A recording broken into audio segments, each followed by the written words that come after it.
All right, Russian President Vladimir Putin is set to be on a two-day visit to India starting the 4th of December for the 23rd India-Russia Annual Summit. And during his visit, the Russian president will hold bilateral talks with Prime Minister Modi. Honorable Rashtrapati Ji will also receive President Putin and host a banquet in his honor.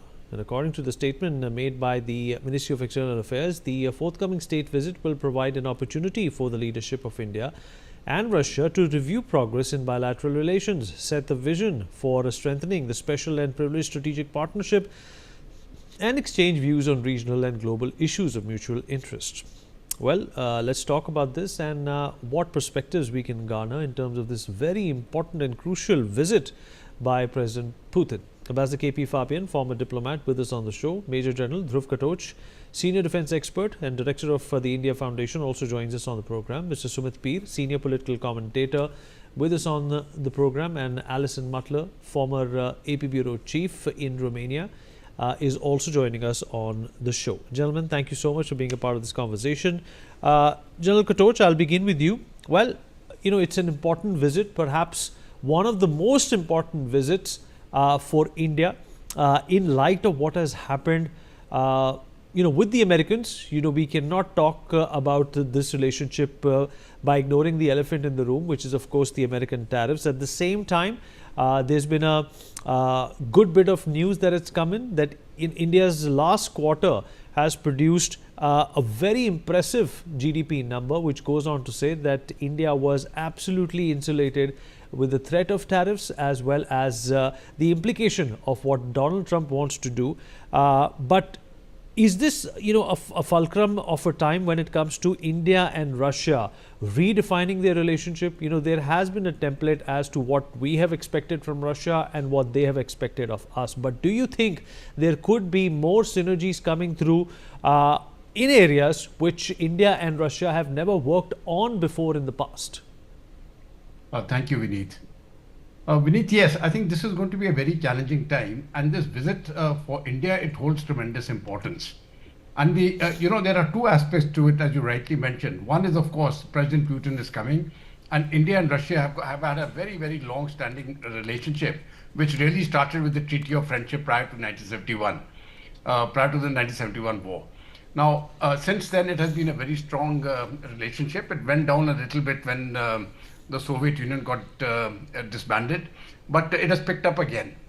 Now, one of the aspects, of course, which will be as part of the discussion will be the sale of weapons, etc., etc.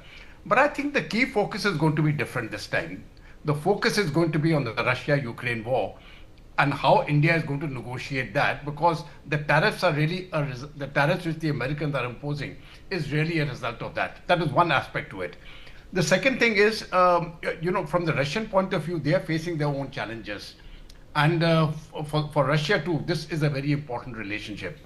So how we negotiate this particular visit by strengthening our relationship with Russia and at the same time not annoying the United States, I think is going to be a very important aspect to it, especially the fact, you see, the point is, our economy may have grown 8.2%, I think was the figure given for the quarter. Correct. That is true. But the point is, the sanctions are going to bite. The sanctions are going to bite, and I don't think India is in a position to, take this on for a very long time. We need that trade deal with the US. We need to be in a position by which our exports are competitive.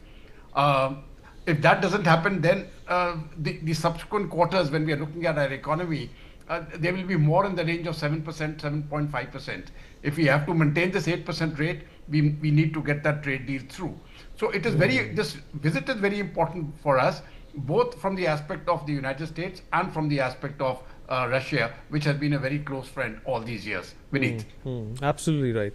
Alison, in fact, let's also comment and talk about the grand plan that Donald Trump had prepared when it came to the peace process between Ukraine and Russia. That doesn't seem to be working out.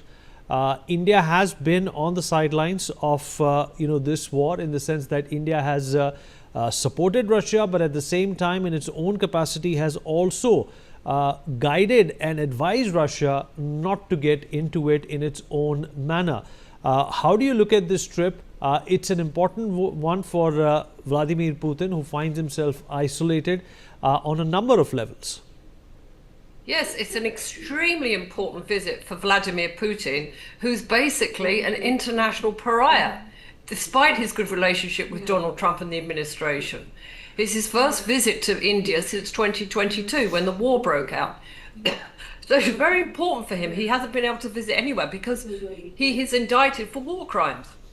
So I think there's a big political aspect to this, because India is a big global player now, becoming increasingly important as the global power shifts to the east towards Asia and away from Europe and America. It's very important for Putin to be able to say, I have friends in important places. He is a partner with China, but very much a junior partner, and China very much controls that.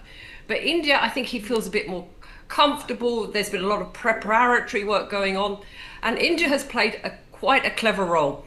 It's neutral, but it's also urging Russia perhaps to sort of calm down a bit, not perhaps be so aggressive. So India could play a moderating role in the war on Ukraine, although that cannot be guaranteed.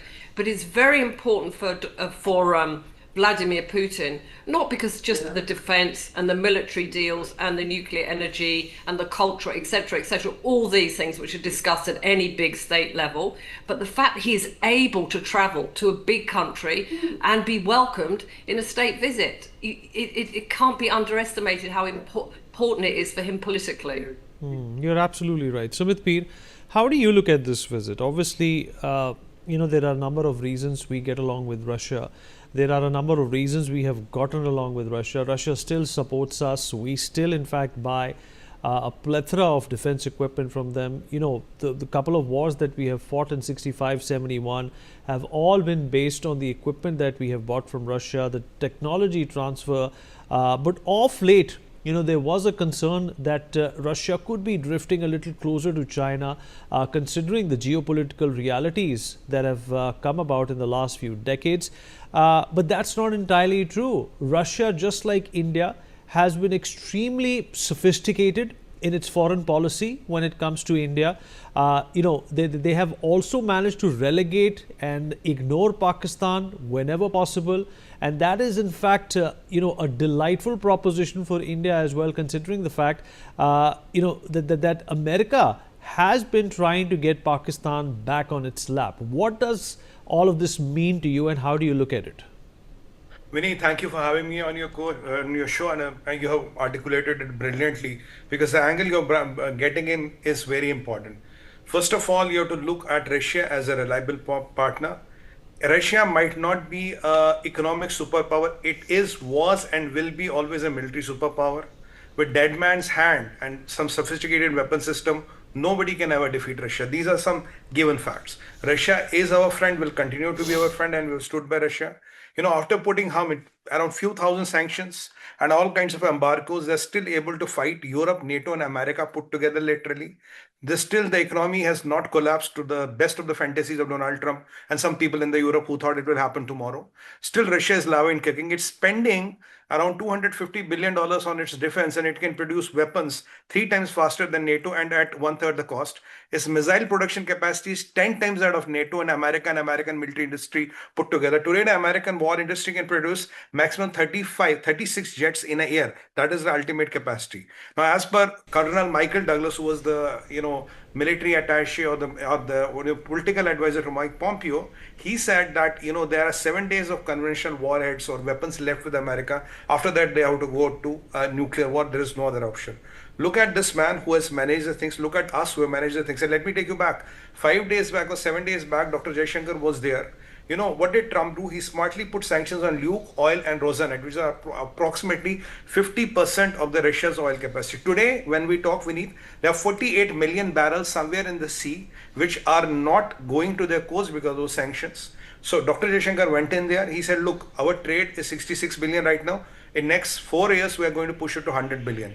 How much is the oil we buy from them? Around $52 billion. If the sanctions are not lifted and things go bad, it will fall to 25 billion. But from 66 billion, we are pushing the trade up to 100 billion. So we assured Russians that, okay, this way might have closed, but that way is strategically open, because in the today's geopolitical world, you need a military superpower to be with you.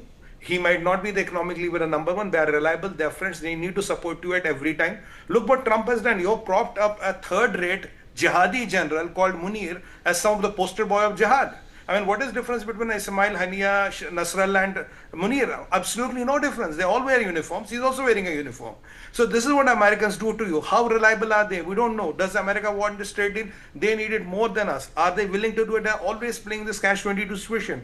With Donald Trump, whose whims and fancies change from afternoon to evening, you can't really know what they're thinking. Can Marco Rubio today predict what Trump is thinking? Can Pete Hegseth comment what his boss is going to say tomorrow? Look at that poor Carolyn Levitt. When she comes into press conferences, she's shaking. She has no idea what the boss has said and how she's going to defend it. That is the America we are looking at. Look at the fiasco they are in. It is very important for India to have a very strategic, political, economic, and a kind of a defense tie-up with Russia, and also have that kind of an equation with Israel. Look, there is a military tie-up between Saudis and Pakistanis. Look, there is MBS was in USA. He's trying to get F-35s. Erdogan is trying to get F-35s. He's trying to have a military deal with America, which has not materialized so far. But eventually it might materialize. Look, we have these people who are cropping against us, where the threat perception of India has substantially increased. Now, India is the only economy which is growing at 8.2%. There's a pact with Russians. We are going to send 1 million people there who are going to work in Russia. They depend on us. We depend on them. There is no mistrust between the two. The partnership and relationship is unconditional. Of course, the money has to cross hands. With Russians, we are also going to talk about there's a huge balance of payments. Today there's a big trade deficit between what give them and they buy from us. So we're going to ease out those mechanisms, how we can be selling more to them, how more rupee trading can happen to them, and how India can become a more reliable partner. And Vineet, let me tell you, today between Russia and Ukraine, it's not India what can do. Modi ji always wants peace.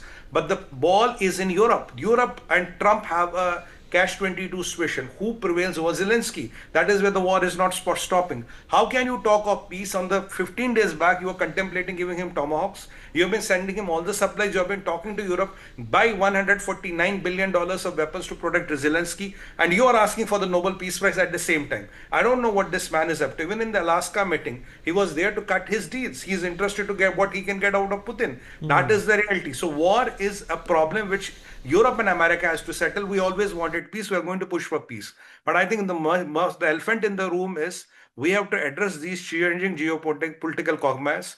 And don't be surprised when, 2 days back, even Trump was talking G2. And after that 2 days, Xi Jinping was also talking G2.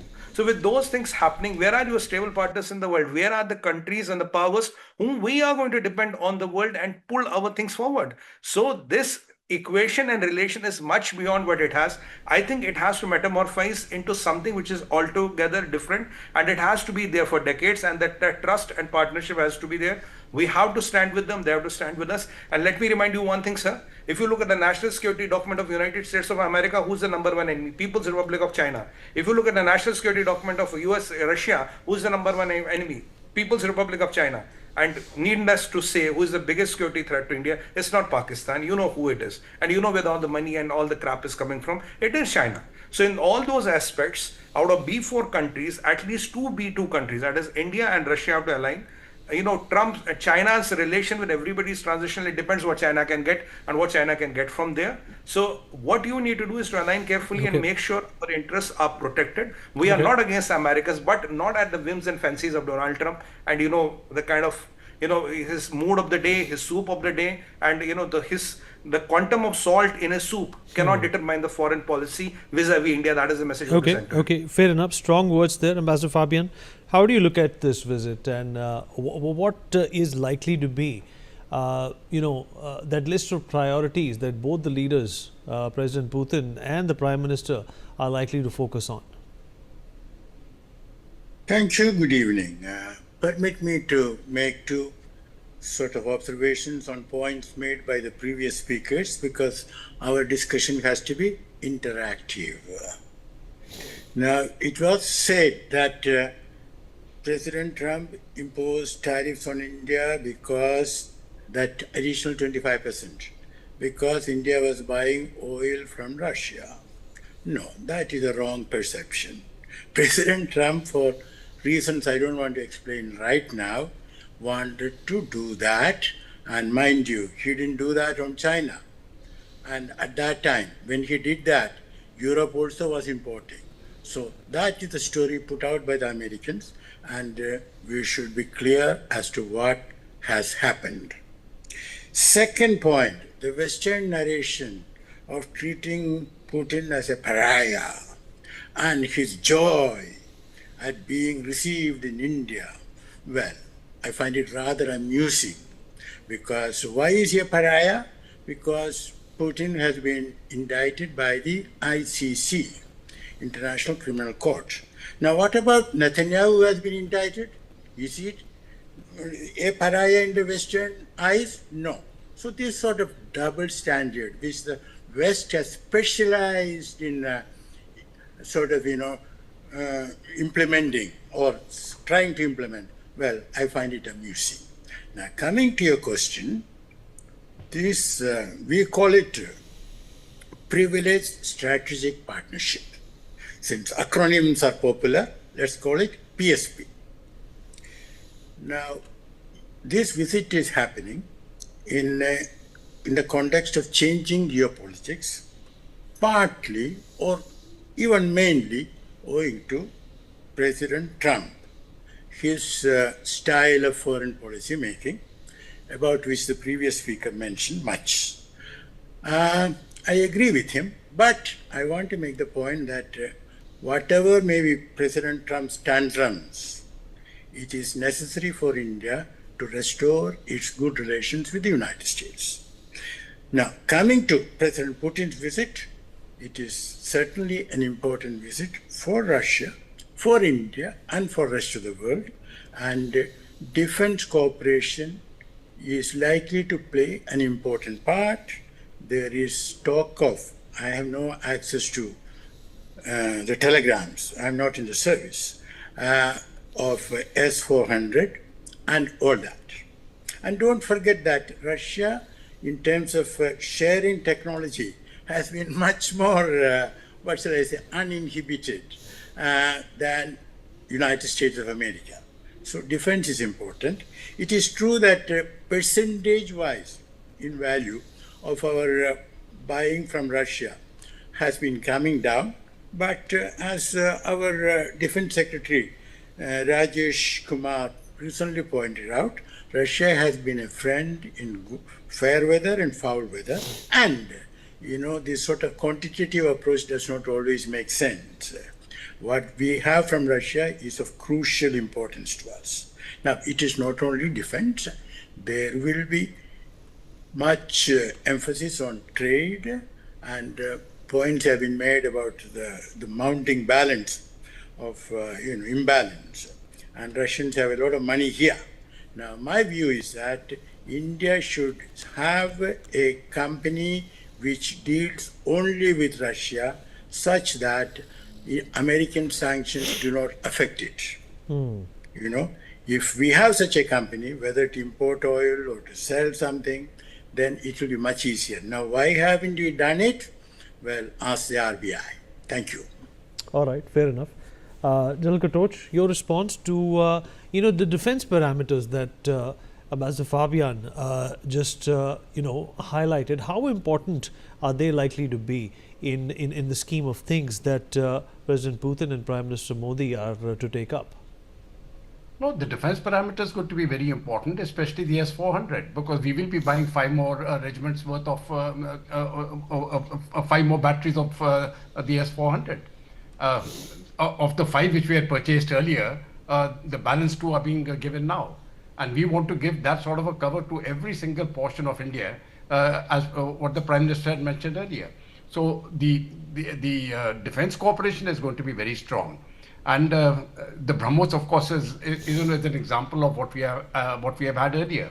The key question is not going to be the S-400. I think it's going to be on the aircraft, on the fighter aircraft. What are the Russians willing to give?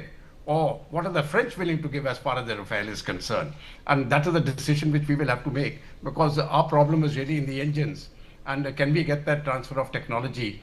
I think that is going to be the million-dollar question, whichever way we look at it. There's just two more points. There are just 2 points I want to give. Mr. Fabian spoke about the tariffs on oil. I don't think I made that statement, but I did say tariffs are important. Tariffs are vital for India, and it is not related to oil. These tariffs have been done, in my view, because of the Russia-Ukraine war. Rest, everything has been an excuse. This is one. Number two, for Russia, one point which I think your listeners must know is that as per their bank, the Russian, they have actually made a statement that Russia is going to go into a recession over the next 2 years. Now their recession is going to start. That is as per the Russian bank. Now, if that is going to happen, there is going to be a challenge as far as Putin is concerned. He has to also maintain his standing within the people of Russia. Within 3 to 4 years, he'll be going for the election, whether he stands again or who will his successor be. So there are multiple things which are playing on right now as far as Russia is concerned. That is why this visit for them is also very important. For us also it is important for the same two grounds which I mentioned. The defense, of course, is one deal, but secondly, how we negotiate this and keep the Americans also in a way that we can push ahead with that trade deal without having those extra sanctions which had hurt our economy, and the 8.2% which we have got this quarter, that will start getting affected. Vineet. Okay, fair enough. We've run out of time, but appreciate everybody who joined in and weighed in on this extremely crucial and important visit by the President of Russia starting the 4th of December. We'll take a short break now. Be right back.